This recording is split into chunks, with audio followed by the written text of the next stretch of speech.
Hi, Jess. Hey, Matt. How are you today? I'm great. How are you doing? I can't complain. I think I've talked before about how when the weather gets really nice down here, I get excited. And today it's raining and it's dreary and it's gray outside and it's not as much fun, but I'm still happy to be here because we've got a fun interview lined up today. Absolutely.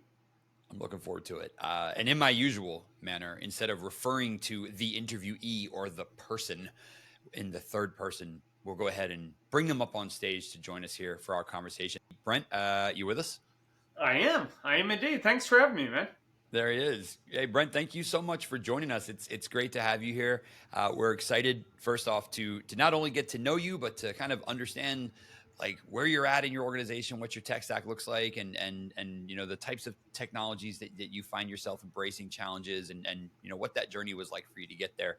But Okay. before I take too much of that thunder, go ahead and introduce yourself to our listeners. Let us know who you are and where you're at. Sure. My name is Brent Deterding. I'm a CISO for Afni. Oh, geez. We are about 11,000 employees, maybe a little less, a little more, somewhere in there. We're business process outsourcer. We run call centers in the Philippines and elsewhere, but big presence in the Philippines, right? I'm a little bit unique among CISOs in a Hmm. couple different ways. One of which is that I spent 19 years on the vendor side. 15 years in operations, 4 years in a global sales overlay role. So I've carried a quota. Hmm. Salespeople are okay with me because I speak their language. I do medpic and Hmm. all that kind of stuff. And now I'm a One CISO. C or two C's? Two, but Nice. I'm flexible. I'm flexible. Whether you include the P or not, okay, whatever. Same, right? Um, and now I'm a CISO. I report to the CEO. Pretty Hmm. big organization. 22 people on my team. Pretty fantastic organization. I love my job, which actually is the other way that I'm unique in that I love my job. Hmm. I'm not burned out. It's not that there isn't stress, it's that the stress is not a burden to me, and my satisfaction is through the roof. So, kind of, it's like, I love this. There are a lot of people who would make excellent CISOs if they wanted to be. So, a little bit unique and happy to be here, happy to talk about any of this. I like it all. I love Oh, it. that's awesome. Yeah, Jazz, Brent. Brent's got some energy for us today. I love it. That's what we want, right? No, Brent, that's amazing to hear. And you kind of answered my first question about the organization itself, but would love to hear a little bit about your team and the folks that you're working with. Yeah. So I have it's a little bit unique in that it's about half in the U.S. and about half in the Philippines, right? For the most part. I mean, a couple things here and there, spread out across the U.S. Some remote, some hybrid kind of roles. About half my team is identity and access management, and about half is infosec operations, things like that. I've had zero attrition in 2 years, Wow. which is pretty awesome and pretty That's great. awesome. I really enjoy my team. My right hand man is could not be a more different personality than I, and it's fantastic. Like we work together so well, and I was talking to him about this just the other day. That so I spent 20 years with lead in my title, right? I was the biggest technical Pumbaa guy around, and operations or sales or global sales, whatever, all that stuff. And that was kind of part of my identity, right? And now I don't tell other people I'm technical. I don't tell myself I'm technical. In fact, I explicitly tell people I'm not technical, and then I don't even caveat it, right? That's not me anymore. Maybe it was, but it's not now. So now I'm not even the detail guy anymore because in order for me to be successful for 20 years, I had to be super detail oriented. I had to be super technical. That's not me anymore. Now my success is not dependent on being detail oriented. So he is, right?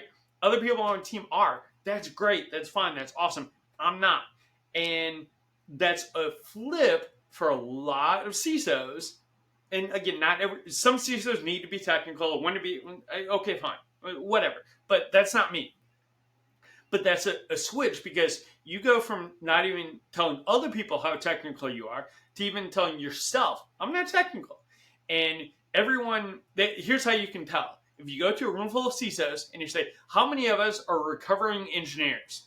Every freaking person will smirk and smile. They're like, yeah. But in my opinion, there's great benefit in setting that down and having that not be part of your identity. But setting down part of your identity, you don't just do it like that. It takes a little bit of thinking, but it's a choice that you can make. I'm not saying everyone should, but it was the choice that I made. I think that's a really interesting point, Brent. And I think CISOs come in all different sizes and shapes, and the different experience set, which I think is a beautiful thing for that role, right? I love that you're saying I came from the vendor side. I had sales in my title for a bit. And I think there's value in that in leading an organization from a security standpoint for certain organizations, right? But I'd love to dig into that a little bit because your story might inspire some folks who are in a leadership or a sales role that want to go and look at the CISO position. So tell us about that journey. Sure. So one, I think people tend to look down on vendors a little bit. So I know they do, right? And it's really funny because I went from like evil sales guy on Friday to like trusted thought leader on Monday. I mean, it's like that. It was like I got access to all the Slack channels full of people sharing resources and opinions and all this. I'm like, okay, what? Okay, it's like a whole nother world exists below that. It was insane. It was ridiculous. And I was like, same guy. I was saying the same stuff. But okay, whatever, that's fine. And as part of that, like I think the sales is actually a critical skill, and I love, like, I think being from the vendor side is an immense benefit, and here's why. So I specialized. I worked for SecureWorks for 19 years. Loved it. Love SecureWorks. I specialized in catching bad guys early in the kill chain, right? Knew a lot about that, right? But as part of that, I talked to several hundred organizations per year for 20 years, from operations, product management, marketing, sales, executive briefings, all that. So I had multiple angles on hundreds of clients a year for 20 years. I really, really, really know a lot about a wide variety of environments, a wide variety of verticals, a wide variety of personas in all of those, right? Like, just instinctively, because I have hundreds of data points on them, right? That is super valuable, because then what you benefit from is all this stuff. So as a CISO, what I can do is I can talk to a vendor and I can say, hey, I believe X because A, B, and C. Now, do you, who have dramatically more experience with this than I do you know about D, E, and F? Because if you do, let's talk. Let's tell me. Because at the end of the day, my job, the way I articulate this is I don't buy $10 solutions to $5 problems, right? So if I believe something is a $5 problem, then I am open to hearing why I'm wrong. But when I talk to vendors, what I get is I either strengthen or weaken my opinion based on their expertise and experience. Now, sometimes sometimes people take their experience and expertise and translate that into wisdom, right? And then I can take advantage of that. So I'm completely willing to shortcut things by taking advantage of other people's wisdom, right? And even if they don't have that exactly, I can probably extract it. I can probably ask the right questions to extract that.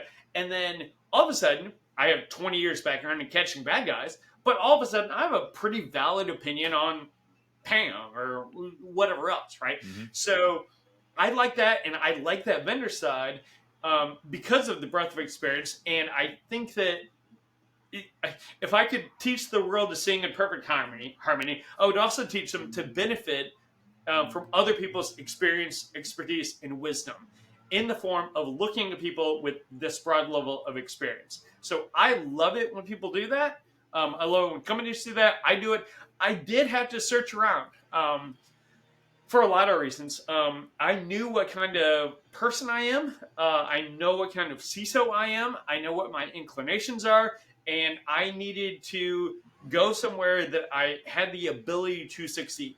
So I interviewed for probably a year, and a lot of the interviews I was like, yeah, not a fit, and they agreed, and that worked out just fine. So I appreciated that, and there's two parts of that, right? Mhm. There's you knowing who you are, and them knowing what they need. And sometimes they may not know exactly what they need, but that's part of the process. Absolutely. Yeah, I think that's really, really interesting and I think valuable for our listeners. Um, Shifting gears a little bit, and I know this is probably a question you get asked often, but if you could wave a magic wand, what is one problem that or the biggest problem that you'd seek to solve in the cyber industry today? And there's probably a lot of challenges out there. So interesting to hear your perspective. Yeah, I probably answer this question different every time I get asked it, but it's still a good question. So, one thing that I know from having done this 20 years and having a lot of experience and seeing it done and all this is that significant risk reduction is simple, easy, and cheap, Mm. right? And that is a little bit countercultural because every vendor and every CISO and everyone has a vested interest. People respond to their incentives, right? Has a vested interest to say, "Oh my God, this is incredibly hard and difficult and challenging," and blah, blah, blah. Okay, I'm not saying anyone's wrong. Mm-hmm. I am saying that significant risk reduction is simple, easy, and cheap. Simple is a technology statement.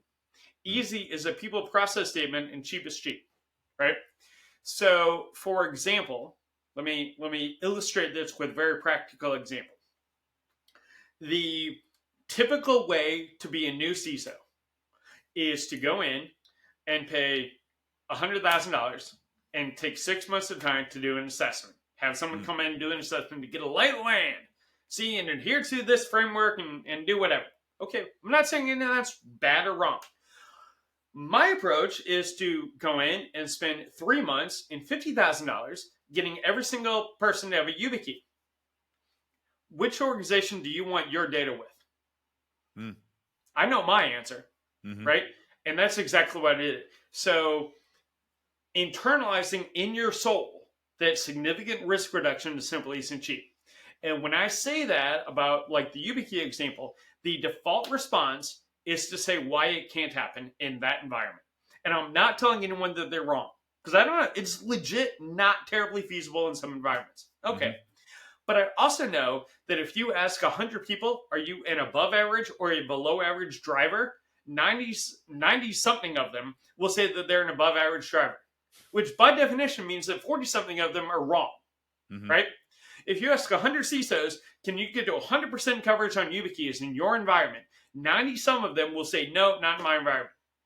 Mm. I'm not saying that anyone is right or wrong in that statement. I am saying that more than a handful of percentage of people could get to 100% YubiKeys. I did it with 11,000 employees, a big chunk of which are call center agents in the Philippines. I have friends who have done it at public universities with a boatload of students and research people and all the various things. It can happen. Now, that's one example. There are many others, right? So, if the magic wand is appreciate is to kind of broaden your mind a little bit and say that's possible. Some people are doing it, so it's possible. Why not me? And I think that could like it's one thing for like if you have a CISO, that's one thing. But I know a boatload of organizations, SMBs that just don't have like the cybersecurity poverty line is absolutely real, but it's not money, it's expertise. Mm-hmm. It's knowing getting the good guidance on how to do these things. And that's why we've seen a big uptick in vCISO work and all that, which is great and fine. It's still like a lot of people just don't know who to trust. And it's hard because the information is out there, right? I'm not the only one saying this stuff, for God's sakes. But I feel like all too often we get in our own way. Like it's not that you necessarily shoot yourself in the foot, but you definitely line up your foot in a gun, which is Like the probability of getting hurt is way higher in that manner, right? So, Brent, you're bringing up an interesting point here that I kind of wanted to. I don't want to ask this as a question, but I'm going to ask it as a question. It's an awful question, but I'm going to ask it anyways because I feel like it's where you're going towards, right? okay. I know you don't have the answer to this, but how many CISOs wait for an incident to gain that expertise? To be like, oh, if we had just done this, and this ahead of time, and now Yeah. and let me clarify for everyone. I'm not saying that the game plan is Oh yeah. hey, No. forget this. I'm not going to ask for budget. I'm just going to wait till the IR Oh checkpoint yeah. No opens one up. does that, right? Yeah. But it's more like rather than go out and seek it, sometimes there's a little bit of like, well, I've done this in the past and it works, and it's not until the an actual incident that the lesson starts. Yeah. So. So the basic is like, okay, significant risk reduction is simple, easy, and cheap. Why doesn't Mhm. everyone do it? And to some degree, I don't know. And to some degree, there are legitimate barriers, right? Mm. And it's one of those that, like, some people are like, okay, well, you're just really lucky, and I'm like, well, yeah, I'm lucky, but I've also been told that I was lucky for 20 years in some form or fashion, right? Mhm. And I'm not disagreeing, but I also came to an environment that I knew I could succeed in, right?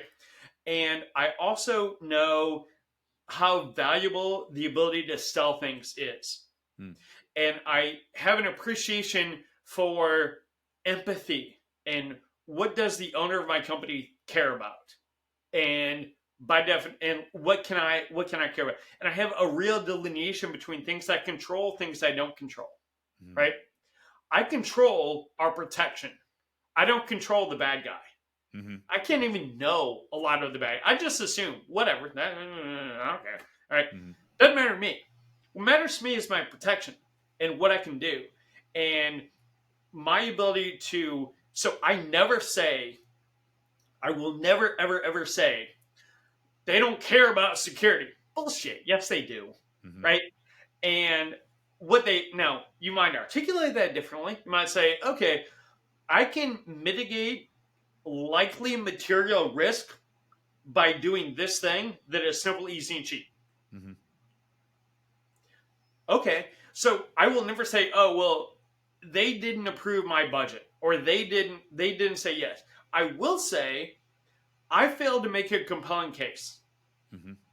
I failed to make a compelling case about this." Like, and that's an extreme ownership, Jocko Willink thing. Is just a personal responsibility thing. Yep. It is an attitude that I am not an advisor to the business. I am an executive in the business. Like, Mhm. it's me. And with cybersecurity expertise, with risk expertise, and empathy, and understanding that people respond to their incentives, to say, hey, these are the things that are likely material impact. We need to take care of these. And the best way to do that is this, and this. I have 4 or 5 hills that I will die on as a CISO. Mhm. Outside of those 5 things, we can talk about it. Those 5 things, if we don't do those things, I am completely willing to resign because I'm not the right guy. If I can't convince you to Mhm. mitigate material risk, I need to not be in the chair. I need to not be in the role if I can't make that happen. Because that's my job.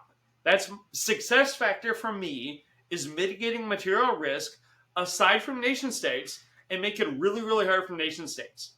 Mhm. I own that.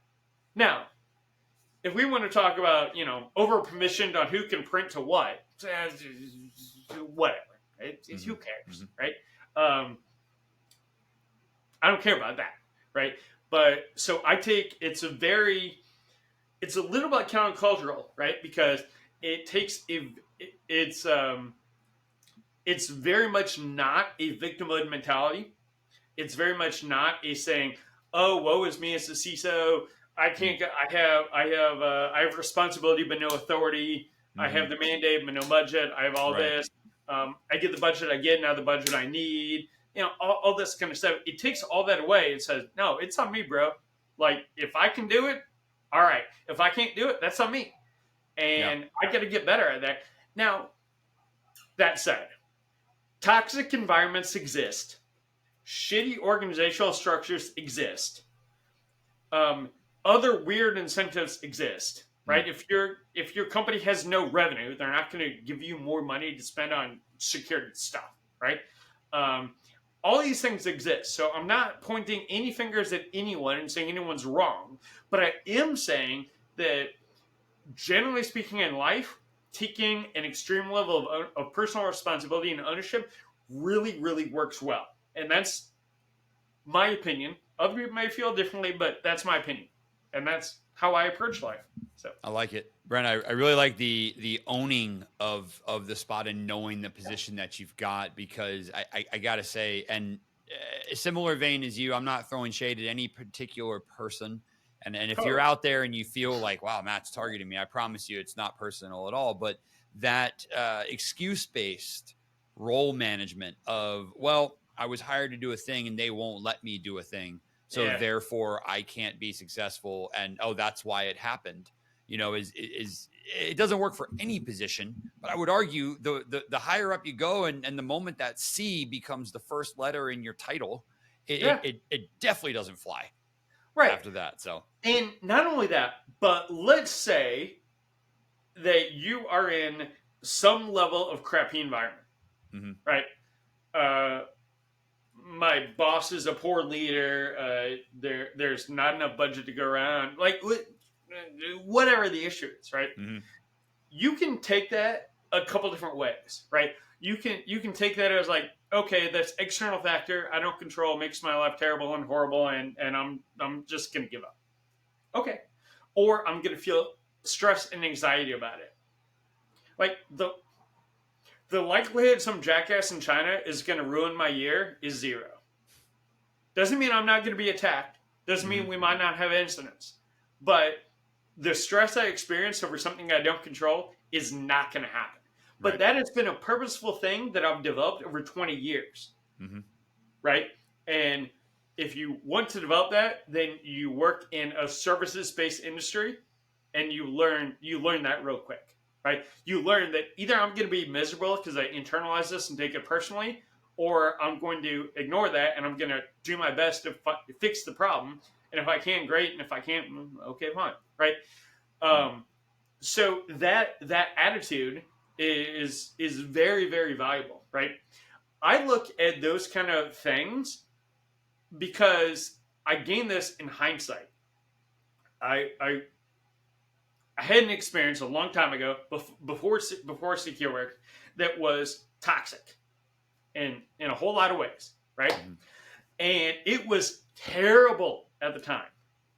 And in retrospect, it was fantastic for my career because it showed me just how bad it could be, just how toxic and terrible leadership and environment could be, right?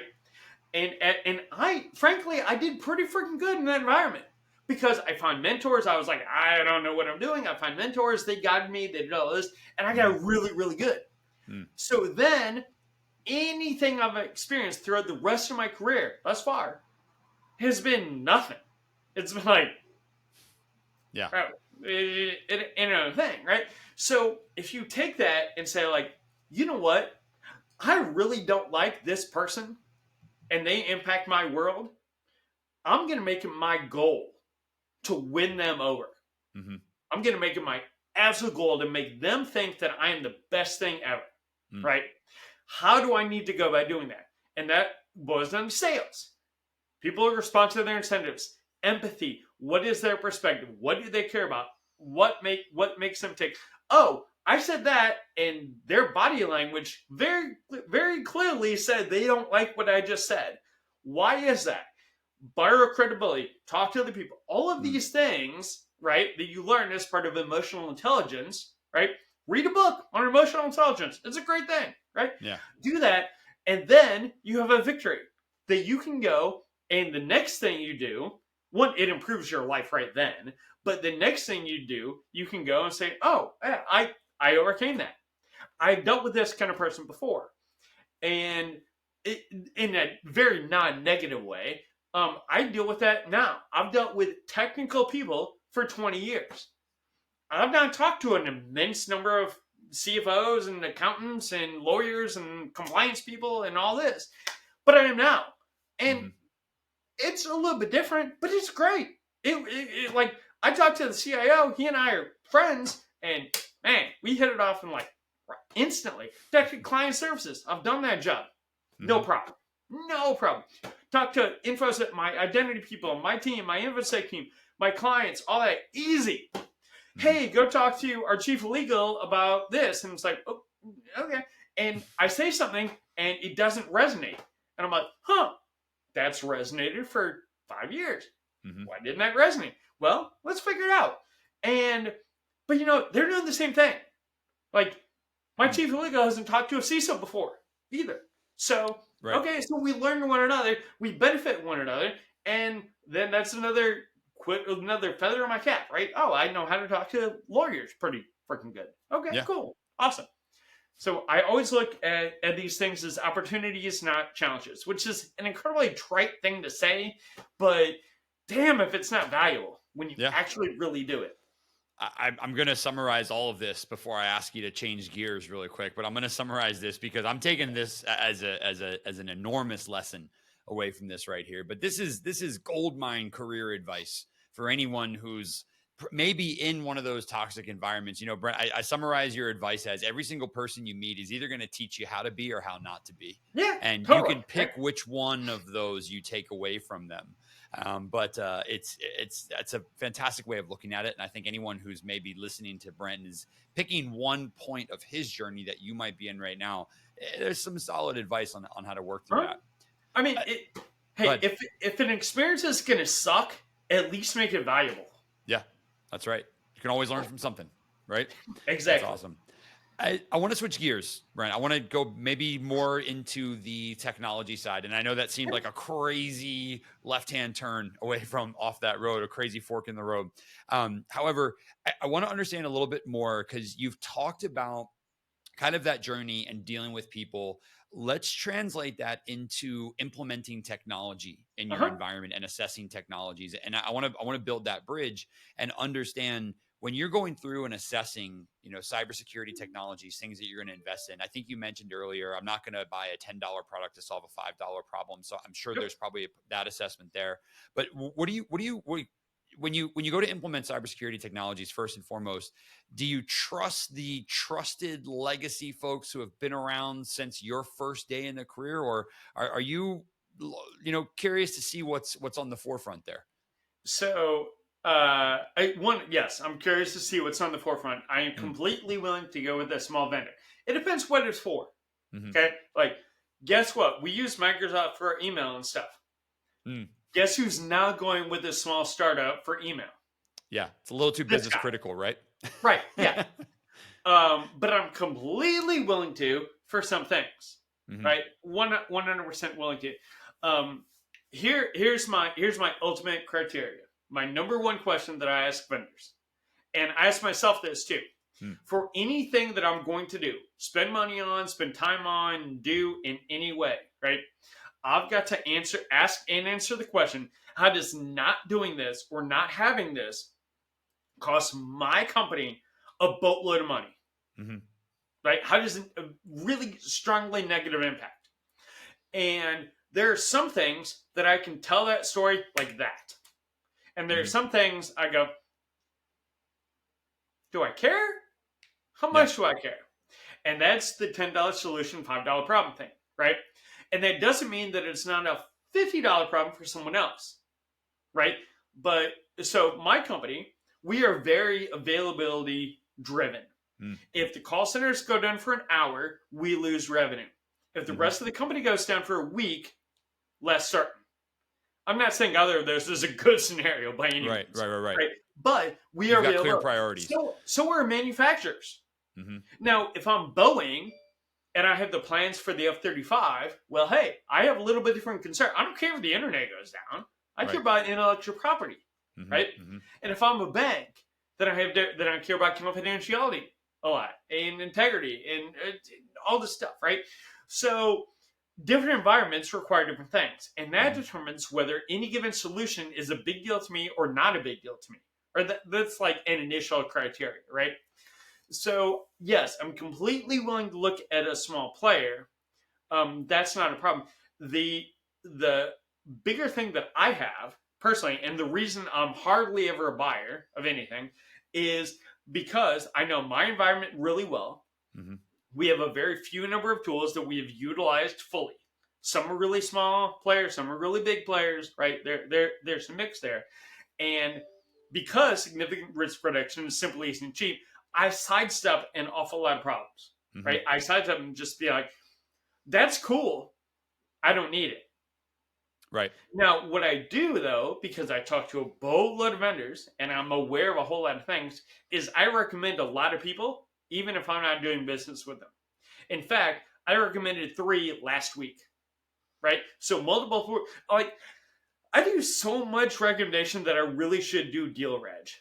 Like, I don't know if I can or not, but like, I do enough that I really probably should figure that out. Mm-hmm. Because there are a lot of solutions that are not for me, but would be outstanding for someone else. Mm-hmm. And the way, and I'm going to answer a question that you didn't ask. Okay. And that is, okay, so how do we connect with CISOs if we're really, really small? Mm-hmm. I had a 45-minute meeting this morning with an Israeli founder in pre-seed, just exploring ideation phase, right? Mm-hmm. I do that, right? I get exposure to a lot of small companies. I get exposure to a lot of big companies, right? And if I could sum it up, it's not cold outreach, right? Mm-hmm. We don't like that. It's a relational selling, relational stuff. And that does not require an immense amount of money, but it does require being very intentional at it. Go to the events that we're at, sponsor them. They're not all expensive. Right. And some of them suck and some of them don't. Sponsor dinners that we go to. Reach out in a personalized, warm way. Leverage the networks that we have, right? I mean, I'm part of a CISO society, 700 members at this point, right? Israeli Startup Advisory Network. Like, there's a boatload. Like, how do I encounter so many small vendors? I connect. There's a new platform called Connect.io that I love, and it's great. That gives me the ability. I talk to a CISO of a big, huge global company, right? He does stuff with Sage Tap. It is that, right? That's how he gets exposure. We go to events. I'm going to one CVision in a couple weeks. I love CVision. It's fantastic, right? I like Cyber Risk Alliance. I like Evanta. I like these events. Some of them are expensive. Some of them are not nearly as expensive. And in doing so, you form relationships and you get, let me tell you a story. I encountered Lior from Grip Security 2 years ago. Okay. I don't need what he has to sell. It's fantastic, but I like it. I like him. I like the product. It's great. If I have that need, I know exactly where I'm going. I was at an event and he was there, and I was like, "Hey man, we're catching up. We're talking out," and it was lunchtime. And I was part of the little CISO enclave, right? We get the better lunch off in the different room, and vendors aren't allowed in there, and all that stuff, right? I've been to a few of those events. You got it's like opening the door to a 5-star suite. You peek in and then it closes. Yeah, like we even get higher end bourbon. That's right. It's glasses instead of plastic cups. Yeah, but so I was like, "Hey man, come on in," and he's like, "Oh, I don't know," and I'm like, "Oh, come on, we're eating lunch." And so we sat down next to a buddy of mine, actually a guy that I hired in 2003 or 4, whatever. And I was like, and who's a CISO now? And I was like, "Oh, hey, Leo, you guys should talk." And they talked for a little bit, and like that's a warm intro to a CISO. But guess what? All the referrals that I do, the introductions I make, the people none of that shows up in Salesforce. Right. None of those are Salesforce metrics, but they are all valuable. Right. So, and I'd argue there's a percentage of deal closing probably associated with that as well. I bet there is. Yeah. Oh, that's That's such a I gotta say, so one thing, Brent, that I like to do on the show a lot is I like to kind of summarize for folks listening. If you're a founder out there building right now, I mean, Brent's just giving you a little bit of a roadmap of maybe to how to think about going through.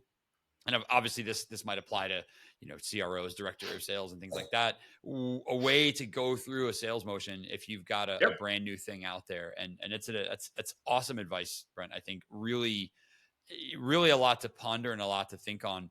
One thing that I'm curious about, when I'm a founder and I'm trying to talk to someone like yourself who knows your environment so well, and you're almost of the opinion, I'm going to be honest and say you likely come to meetings already knowing if you've mitigated a potential risk or not. So that whole, Yeah. like, did you know that you might get attacked by, doesn't Ransomware. really, yeah, Are you worried about ransomware? No, I'm a CISO in 24 and I don't know what ransomware is. Come on, right, man.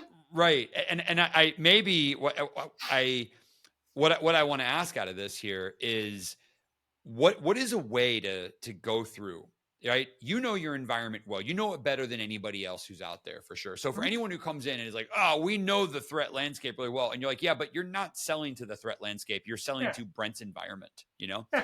What's a way for someone to go through and have that conversation with you and be like, hey, I want to show you how this tech makes your life easier? Like, is it more about how I can benefit you, or what's an approach? So it's empathy and Mhm. understanding that people respond to their incentives. Right. So understand the questions that I have to ask and answer those questions for me, right? So we could say, make my business case for me. That's not wrong. Mhm. I've said that said that for 2 years, right? But it's also answering that one question, like, because ultimately that's what my CFO or CEO or whomever is going to ask me, or that's what I need to put in my business case. Whether I have the budget or not, I still have to justify what I spend, right? Mhm. And so I need to answer that in a couple different ways. One, the law requires me to do this. Okay. I don't have a choice there, right? Right. Um, or tell me how not having this costs my company a whole lot of money. And that has to be a plausible story. It has to be unique to my environment, Mm. and it has to be substantial impact. Now, here's the hard part.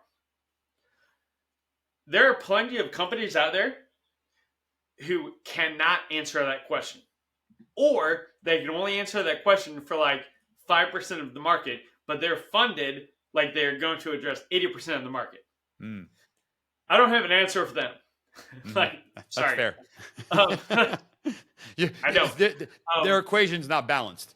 it, it, There's if a lot I'm of these math I people, don't get. yeah, then it's like, well, that's going to be a tough road to hoe. Sorry, guys. Mhm.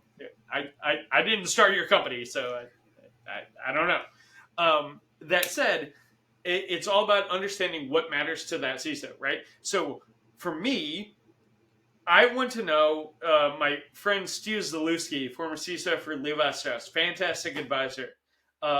He says, how does this help me sell more jeans? That's another way to say the same thing. And so, how does this cost me a lot of money? How does this enable my business, right? So, I enable our business in 4 ways. I avoid cost, increase efficiency, ensure compliance, enable sales, right? Answer one of those four well. Okay. Tell me how not having you is going to cost me a lot of money and it's a plausible story. Okay. That works. Um, that is way different than speeds and feeds. And we can, like, here's a very, Mhm. very common one that I come in. Alert fatigue is a problem. It's not a problem for me, but okay. Oh, we can cut your alert fatigue. We can cut it by 95%. You're like, one, bullshit. So you trigger my bullshit detector. You made Mhm. these incredibly large claims that make Mm. me go, like you can. I roll my eyes so hard we change time zones, right? I mean, like that kind of thing, right? So that's immediately disqualifying. Mhm. But also, like, if you read up a little bit about me, you know that I'm not technical. That's not my jam. If you're talking to my tech team, different story. talking to me? I'm not. You get to tell me what I care about. Mm-hmm. And what I care about, you're only going to know from either knowing a bit about my organization, knowing a bit about me, or asking questions after you've established a relationship. Because guess what? If you come to me, like everyone in the world freaking does, and say, hey, will you do something for me? And I'm a complete stranger to you. Guess what? I'm a nice guy. I do a lot of stuff.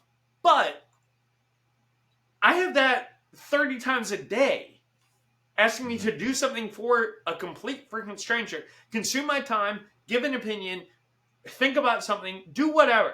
And I don't have the time. And nor do I want to, quite honestly. Now, if we have a relationship, okay, cool.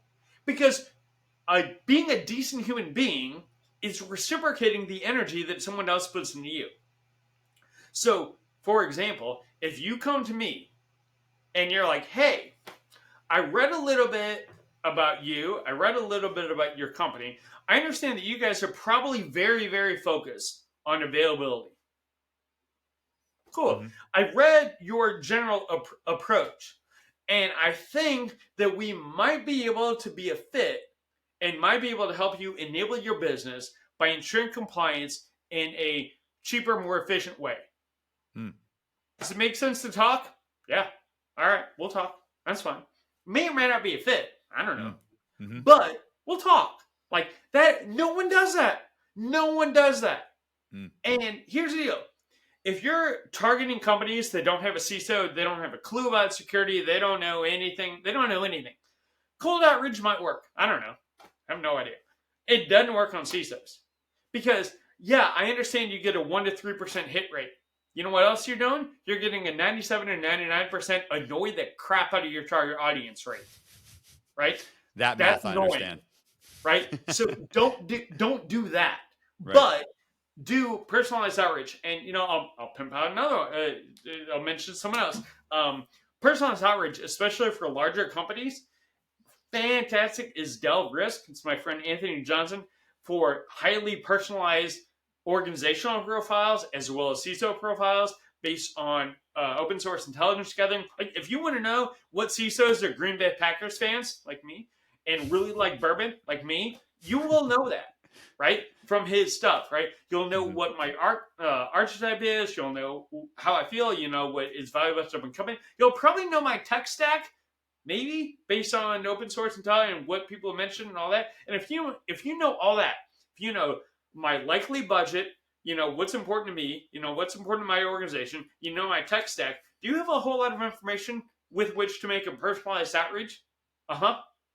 Big time. Might you then want to sponsor a dinner or an event that I'm going to be at and come talk to me about something very specific? Do you have a shot then? Yeah. Do you have a shot if you do a cold call? No. Right? Did any of that cost an immense amount of money? No. It costs less than you spend on Zoom info. Guarantee it. Oh yeah, I'm familiar with that product. Oh no, Brent, this has been great. I think a really fun episode all around. This is going to be great information for founders, for sales leaders, for folks who want to get into the CISO role. So this has been fantastic. I have one last question for you. Sure. And so what I want us to leave the audience with today is if you had one piece of advice for somebody who wants to move up their career and really focus on becoming a CISO, what would that be? It is to understand who you are as a CISO. Different people have different models for archetypes, right? There's anywhere from 3 to 7, depending on the model. It doesn't matter. Pick one and know what your archetype is, right? Or maybe another way to think about that in a very similar way is the pioneer, settler, city planner model, right? Which, are you a pioneer who wants to go blaze a trail through the wilderness? Are you a settler who wants to come and figure out, like, oh, here's a well, here's where we can put a road, all that? Or are you a city planner who wants to set up permitting, right? I am a pioneer. Like that's completely my jam, is to be a pioneer. I'm a builder, CISO, archetype, or an executive. Either way, I can be very, very comfortable, which would makes me a fantastic like post breach, like restructure, pull everything down to the studs, and rebuild. Oh shit, we just had a breach. We need like that's my jam. I can do that all day. Like drive the bus on an extremely established program in a highly regulated industry, not my jam. So know what your jam is, and then look for the organizations that might kind of sort of match that. Like, are you going after a small startup? Are you going after a large established financial institution? Do you want to be the CISO? Do you want to be a BISO? Do you want to not do any of it? Do you want to be a badass director? I mean, all of these paths can offer plenty of conversation and a boatload of respect and a boatload of job satisfaction, but you got to decide what you want to do. Quite honestly, I feel like a lot of CISOs would be rock star deputy CISOs. And just decide if you want to. Like, you are going to be in a position, especially in a public company. I'm not, I'm a private company, but especially in a public company, you are going to be in a situation, no matter your situation, where things that are outside your control can dramatically affect your life. And you need to be okay with mentally delineating that, or not. I'm sorry, I apologize. Mentally delineating that and being okay or not okay with that. It is not uncommon to have, when CISOs get together, we talk about burnout.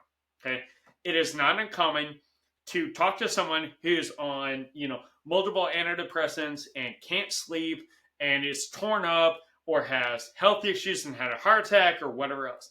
It is not uncommon for people to be like all kinds of burned out. Like, oh, I meditate, I go for walks, I do all this stuff. And all that's great. Self-care is good. Mental health, self-care is awesome and fantastic and good. And we absolutely need that, right? Do you want to put yourself in that role? And is it worth it to you with your family? Like, I held back. I didn't dive into my career as much for a long time because I needed stability personally. My wife and I dealt with infertility, then we adopted, we're foster parents, all that. Then so like you've got to know, and it's okay. Like, you don't have to be a hard charger going after everything and everything. Like, know what you are, and then go figure out what the hell you want to do, because CISO is not for everyone. Like, by no way. And a really, really good way is to determine that is to go ask CISOs. Like, you call and you're like, hey, I'm kind of considering trying to become a CISO. Will you talk to me? Yeah, that's fine. And I'll plug one other thing, actually. Very valuable to me. I had tons of opinions based on technical stuff. I had technical opinions through the lens of a practitioner. What I learned to kind of get a lot of insight quickly was Dr. Eric Cole has a CISO certification. I think it's 10 grand or something like that. It's not cheap, but it's worth it, I think. That gave me the executive lens. That was the starting point that I learned how to communicate my opinions, my experience, my expertise, my wisdom through a different lens, and appeal to me because at this point in my life, I'm a fairly empathetic person. So understanding what matters to them and working through how to articulate that. So, long-winded answer, but I think there was value there. So, nah, that was amazing, Brent. This has been a fantastic episode. It's been a great conversation. Getting to know you, know your journey, how you got to where you got, and then being able to just kind of hear the different pieces of wisdom and advice you've got for folks has been wonderful. I'm going to be listening to this episode again and again, and I got to sit through it live, which is just great. So thank you so much for being with us today, Brent. It's great. Brent, we'll certainly post some information in the show notes for those of you who are listening and you're like, where can I find out more about Brent and all this awesome stuff he's talking about? We will go ahead and make those available in the show notes. Yeah. Hit me up on everyone LinkedIn. Listening. Oh, go ahead. Oh, hit me up on LinkedIn. It'd be great. Absolutely. All right. For everyone out there, thank you so much for listening. Thanks for being here. Jess, as always, thank you for joining me, and I'll see you again soon. Thanks a lot, man. Thanks, everyone.